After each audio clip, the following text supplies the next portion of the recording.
Many individuals are aware of the PayPal Mafia. The early PayPal crew discovered and managed some of today's most powerful digital businesses. But did you realize there's a much more powerful and vital business mafia out there? One comes from a much more unscrupulous company than PayPal, which has much higher positions of influence worldwide. It's known as the Goldman Sachs Mafia. Welcome to the Financial Flow. Please like and subscribe to our channel and turn on notifications to stay up on our latest videos. Henry Paulson was a powerful man. He was the previous US Secretary of the Treasury, which meant he had influence over practically every part of the federal government's finances. And he was in command of the entire bailouts during the 2008 financial crisis.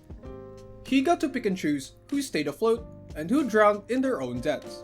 He was the man who essentially allowed Lehman Brothers to fail and who ensured that AIG, the insurance company, received enough money in their bailout to pay Goldman Sachs $13 billion.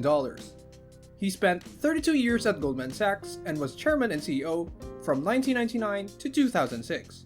Then there's Robert Rubin, former Treasury Secretary under Bill Clinton, who oversaw the relaxation of underwriting laws in place since the 1930s. This made it much easier for investment banks to flout the rules regarding IPOs. Former heads of Canadian and Italian national banks and former Goldman Sachs workers, Steve Mnuchin, Treasury Secretary under Donald Trump, served 16 years at Goldman Sachs before becoming co-chairman in 1990. Former World Bank President Robert Zoellick worked as a managing director at Goldman Sachs.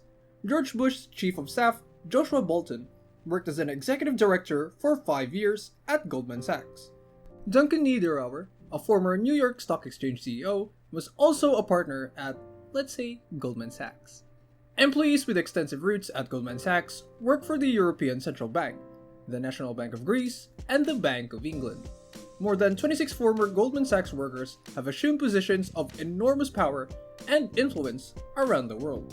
The globe appears to be almost governed by alumni of what is often regarded as the world's most corrupt investment bank. But how did it get to this point? Traditionally, accessing the most significant assets and asset managers meant trying to get your foot in the door with Wall Street titans like Goldman Sachs, but that wasn't happening unless you were wealthy. Goldman Sachs started out tiny. Marcus Goldman founded the firm in 1869, and for the first 100 years or so of its existence, it was a rather routine, though quite successful financial firm. Marcus Goldman arrived in Europe in 1848 and began brokering IOUs for entrepreneurs and startups. Essentially, he had clients who would pay him. He would then use that money to make small loans to people looking to establish enterprises in the form of short-term IOUs. Almost quickly after, Goldman could transact up to $5 million in IOUs per year. In 1882, Goldman's son-in-law, Samuel Sachs, joined the firm, and the name was altered to what it is today. Within a few years, Goldman Sachs was turning over $30 million in IOUs per year and had over $100,000 in capital, which is almost $2.7 million in today's money. Goldman Sachs was the archetypal American ideal realized. The family-owned corporation developed itself from the ground up, and by the time the 1920s boom arrived, it was ready to start making major money. Suddenly, many banks' focus moved from issuing IOUs to assisting companies in going public, a process known as underwriting. As an IPO writer, Goldman Sachs aided in the initial offering price of the stocks that were going public. Having a firm that provided IPO underwriting services was extremely profitable, and still began a complicated financial alchemy to defraud the public out of their money. Every bubble has a new magical financial Schmidt, which is why people went insane in 2008. Today, it was mortgage-backed securities. Tomorrow, it may be something in the crypto world. But in the 1929 crash and the Great Depression, investment trusts were all the rage. So Goldman first established the Goldman Sachs Trading Corporation as an investment trust. They sold 90% of their shares to the public for $104 after launching them at $100 per share, using their own money. They were virtually subsidizing their own company, which is suspicious. But they did it anyhow and earned an excellent profit, but it wasn't enough. The Goldman Sachs trading business began repurchasing its public shares, increasing share prices. When the price was sufficiently high, they resold the shares to the public, earning more from the differential. They subsequently established a new trust, the Shenandoah Corporation. It was essentially a legal pumping dump where they would constantly raise the price. Soon after its formation, the Shenandoah Corporation began issuing millions of dollars in stock. They conducted the same thing there. AIG would reimburse Goldman, transferring the risk of mortgage default from Goldman to AIG. Robert Rubin made all of this possible. The latter ensured that Congress passed legislation, preserving investment banks' rights to continue selling mortgages even when they knew there was a high likelihood of a buyer. When they received any money from them, AIG, for example, would have to make up the difference.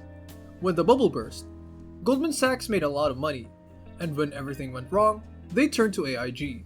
And he said, "Well, you insured all of these securities for us, and they tend to pay up." Which is where Henry Paulson comes in after 3 decades at Goldman Sachs. In 2007, Henry Paulson resigned as Goldman's chairman and CEO to become the United States Treasury Secretary. A year later, he was Goldman Sachs' hero. Paulson refused to help Gomez's competitor, Lehman Brothers. He was also responsible for Lehman's $700 billion bailout. He told Goldman Sachs that AIG had adequate cash to repay the $13 billion owing for unpaid mortgages. Goldman Sachs was paid for their bad debts by a powerful friend. To secure more bailout funding, Goldman Sachs became a bank holding company. It received $10 billion in relief, and was supervised by ex-Goldman Sachs employee Stephen Friedman, and paid $11 billion in bonuses in the first half of 2009. Goldman Sachs' punishment for concealing the value of mortgages sold was to reimburse $14 million to the Treasury, less than a third of the CEO's remuneration in the same year, and pay a few tens of millions in fines, which is the cost of doing business. After 2008, people were apprehensive to invest in complex financial goods, so they turned to commodities.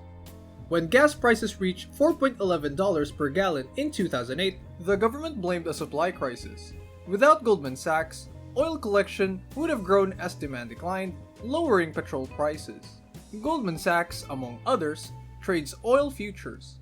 They convinced pension funds and other significant investors involved in the housing boom to buy oil at a predetermined price and date. By 2008, a barrel of oil had been traded 27 times before delivered and used. Each exchange raised prices. People had prospective barrel oils and actual barrels of oil. Goldman guaranteed consumers ever-increasing oil prices. When crude oil prices collapsed, from $147 to $33 in mid-2008, Goldman opted to bail, and the losers were normal people who couldn't get out in time. Only CalPERS has $1.1 billion in commodities. Goldman Sachs raised up gasoline prices and food costs during the crash, causing 100 million people to go hungry. Goldman Sachs has been accused of dozens of crimes. They even have a Wikipedia page for their scandals. Kickback grass insider trading entails undervaluing IPOs and revealing clients' interests. It grew so terrible that the vice president of one Goldman Sachs department, Greg Smith, resigned publicly. Greg Smith's public retirement and many interviews provide us a bird's eye view of the beast.